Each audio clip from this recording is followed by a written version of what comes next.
Hello दोस्तों, कैसे आप लोग। आशा करता हूँ अच्छे होंगे, बेहतर होंगे। आज फिर एक नई वीडियो के साथ आपके सामने हाजिर हुआ हूँ। इसका टॉपिक है habits that can solve 90% of your problem. वो आदतें, वो अपनी ज़िंदगी के उसूल, वो चीज़ें जो आपके 90%, 90% के लगभग आपके दिक्कतों को, आपके प्रॉब्लम को सॉल्व कर सकती हैं, हल कर सकती हैं। उन आदतों को सीख लेते हैं, अपने आप को थोड़ा सा संवार लेते हैं, समेट लेते हैं, क्योंकि ज़िंदगी बड़ी मुख्तसर है। इसको रोशन करना है, बेहतर करना है। कुछ 3-4 उसूलों से समझने की कोशिश करते हैं। जिस हैबिट को ठीक कर लें हम, तो बेहतर कर सकते हैं अपनी ज़िंदगी में। शुरुआत करते हैं उन हैबिट में। पहली हैबिट से ग्रैटिट्यूड, शुक्रगुजारी। अब हमने अंदर इस बात का जायज़ा लीजिए कि आप शुक्रगुजार हैं कि नहीं। वो मालिक जो आपको ज़िंदगी, उस मालिक ने दस्तयाब की है, आपको हेल्थ दिया है, सेहत दिया है, क़ुव्वत दी है, छत दिया है, मकान दिया है, खाना पीना दिया है, वालिदैन दिए हैं, बहुत सी चीज़ें मैसर की हैं। कहीं किसी को देखेंगे आपको, उससे किसी को हाथ नहीं है, पैर नहीं है, हेल्थ के फील्ड में बड़े पीछे रह गए वो लोग। तो उनसे जायज़ा लीजिए कि आपको कुदरत ने किन चीज़ों से नवाजा है, और उस मालिक का जो भी आपको उसने बख्शा है, सुबह सवेरे उठ करके शुक्रगुजारी अदा किया कीजिए कि ए मालिक, मैं आपका शुक्रगुजार हूँ जो भी आपने मुझे बख्शा है। दूसरी चीज़, मेडिटेशन, गौर व खौस।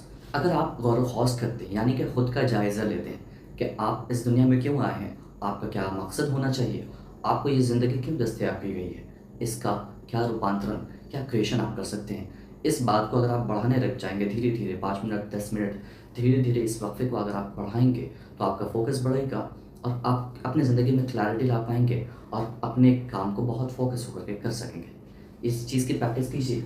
तीसरी चीज़ है फिज़िकल मूवमेंट। आपका बॉडी, आपका हेल्थ सबसे स्टैंडर्ड चीज़ है, सबसे मयारी चीज़ है। वो मालिक ने जो बड़ी चीज़ों में से आपको सेहत बख्शा है, इसको मूव करेंगे ना तो ये आपका साथ देगा। अगर आप इसका ख्याल नहीं रखेंगे ना, तो इससे आप कुछ क्रिएट नहीं कर पाएंगे। तो इस सेहत का बहुत सारा ख्याल रखिए, इसको अच्छा खाना दीजिए, इससे मूवमेंट करवाइए, फिज़िकल एक्टिविटी, ऐसी एक्टिविटी जिससे स्वेटिंग हो, पसीना आए, जिससे दौड़ भाग सकें आप, स्ट्रेंथ ला सकें, ऐसे एक्सरसाइज को कीजिए जिससे आपका बॉडी हेल्दी होगा, आप इससे मैक्सिमम टास्क कर पाएंगे। चौथी चीज़, एयरप्लेन मोड। आप फ़ोन बहुत ज़्यादा यूज़ करते हैं, अपने लाइफ स्टाइल में से फ़ोन को कम से कम 30 मिनट से शुरुआत कीजिए कि इसको एयरप्लेन मोड में डालना है। एयरप्लेन मोड में डाल करके कुछ एक्टिविटी करनी है, कुछ क्रिएटिव काम करना है, खाना बना लेना है, कुछ थोड़ी सी एक्टिविटी जो आपकी हॉबीज़ हो सकती हैं।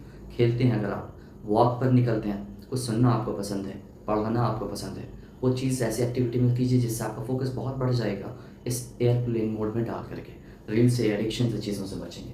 इसको अपनी लाइफ स्टाइल में शामिल कीजिए। लर्न डेली, रोज़ कुछ नया सीखने की कोशिश कीजिए।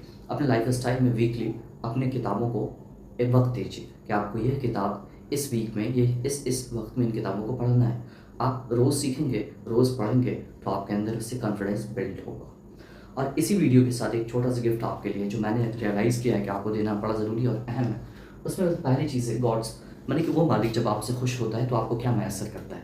जब आप उसकी बारगाह में बैठते हैं तो वो कौन सी नेमतें जो आपको दे देता है, ये कहीं आपको दुनिया में नहीं मिलती, वो मालिक बख्शता है इंसानों को। ये बहुत बड़ी चीज़ है। विजडम, हिकमत। हिकमत जिस शख्स को वो मालिक बख्शता है, हिकमत, विवेक जिसके पास आती है, उस मालिक के ज़रिए ही आती। वो मालिक इस ज़िंदगी के दस्तयाबी को बताता है कि ये ज़िंदगी कितनी बेशकीमत है, इसका क्या करना चाहिए, बातचीत कैसे करनी चाहिए, इस ज़िंदगी को कैसे गुजारना चाहिए, कौन सी चीज़ें इस ज़िंदगी में बड़ी अहम है। उस शख्स को विज़डम देता है। जो उस मालिक का शुक्रगुजार होता है, उस मालिक अपने बारगाह में से, अपनी दौलत में से उसे बख्शता है विज़डम। दूसरी चीज़ जो वो मालिक हमें बख्शता है, जो बड़े उसके परहेज़गार बंदे हैं उनको बख्शता है, वो कंपैशन है, करुणा है, हमदर्दी है। अगर वो मालिक किसी के दिल में हमदर्दी, कंपैशन बख्शता है, वो ऐसा इंसान होता है जो इस दुनिया को देता है, प्रेम देता है, हमदर्दी देता है, लोगों का जो दर्द है उसको महसूस कर पाता है।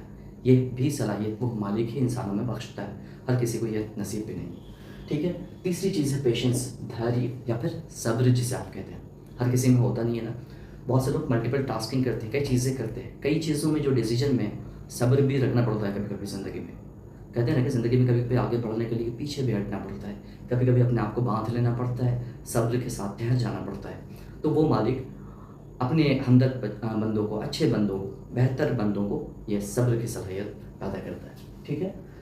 चौथी चीज़ है करेज, हिम्मत। ये भी सलाहियत हर किसी में नहीं होती, वो मालिक अपने बंदों में से जिसे पसंद करता है बख्श देता है। ये 4 क्वालिटी किसी एक शख्स में अगर वो मालिक दे दे, तो इस दुनिया में बड़े पैमाने पर वो शख्स काम करता है।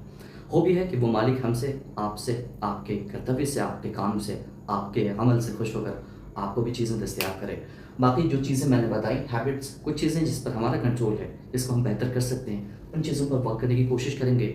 गौर व खौज़ को अपनी ज़िंदगी का हिस्सा बनाएंगे, सीखने को अपनी ज़िंदगी का हिस्सा बनाएंगे, अपने आप को एडिक्टिव दुनिया से थोड़ा तोड़ेंगे, अच्छी चीज़ों में लगाएंगे, फिजिकल एक्टिविटी से हेल्थ को अच्छा करेंगे, मेडिटेशन करेंगे, गौर व खौज़ करेंगे, ग्रैटिट्यूड करेंगे, शुक्रगुज़ारी अदा करेंगे। ये 4-5 चीज़ें जो मैंने आपसे शेयर की, होप ये है कि आप इसे ज़िंदगी में उतारेंगे और अपनी ज़िंदगी को और रोशन बनाएंगे और लोगों को भी रोशन करने की कोशिश करेंगे।